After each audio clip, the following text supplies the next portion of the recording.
Okay, ഇത് അനീഷ് പറയൂ. അനീഷ് എത്ര പ്രാവശ്യം PSC ഒക്കെ എഴുതിയാണ്? കുറേ തവണ എഴുതിയിട്ടുണ്ട്. ആണല്ലേ. കേരളത്തിലെ ഏറ്റവും നീളം കൂടിയ നദി ഏതാണ്? പെരിയാർ. പെരിയാർ. Very good. കേരളത്തിൽ എത്ര നദികളുണ്ട്? കേരളത്തിൽ 44. Very good. ഇരിക്കൂ. വംശനാശം എൻഡേഞ്ചറസ് സ്പീഷീസ് ആണ്. വംശനാശം സംഭവിച്ചുകൊണ്ടിരിക്കുന്ന വരയാടുകളെ സംരക്ഷിക്കുന്ന കേരളത്തിലെ പ്രദേശം എന്ന് അനീഷ് പറയൂ. Eravikulam national park, Munnar. Eravikulam national പാർക്കാണ്, പക്ഷെ അത് ഇടുക്കി. കറക്റ്റ്.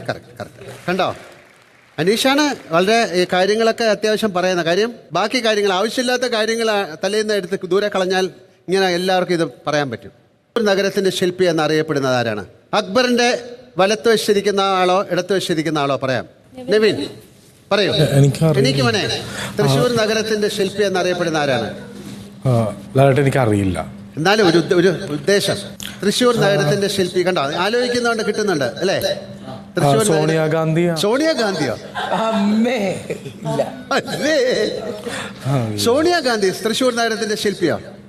അല്ല, ഇടക്കൊക്കെ വന്നു പോയിട്ടുണ്ട്. രാഹുൽ ഗാന്ധി. എനിക്കറിയില്ല ലാലേട്ടാ. എനിക്ക് ഇതൊക്കെങ്കിലും അറിയാം.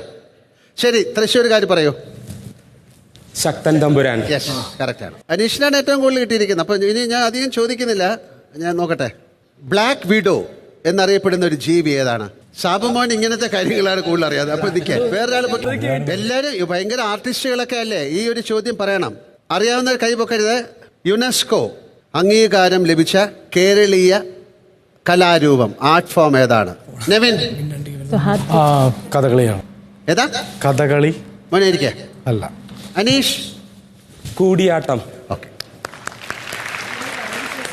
അപ്പൊ അനീഷാണ് ഏറ്റവും കൂടുതൽ ആൻസർ പറഞ്ഞിരിക്കുന്നത്. അനീഷ് എണീറ്റ് കേൾക്കാം. Thank you sir. ഞാൻ ബിഗ് ബോസിനോട് പോലും ചോദിക്കുന്നില്ല. അനീഷ് നേരത്തെ ഒരു ഗെയിമിൽ അനീഷ് ലൂസ് ചെയ്തു. പക്ഷെ ഈ ഗെയിമിൽ അനീഷ് ജയിച്ചുകൊണ്ട് അനീഷിന് ആ തിരിച്ചുള്ള ആ പവർ ഞാൻ തന്നു.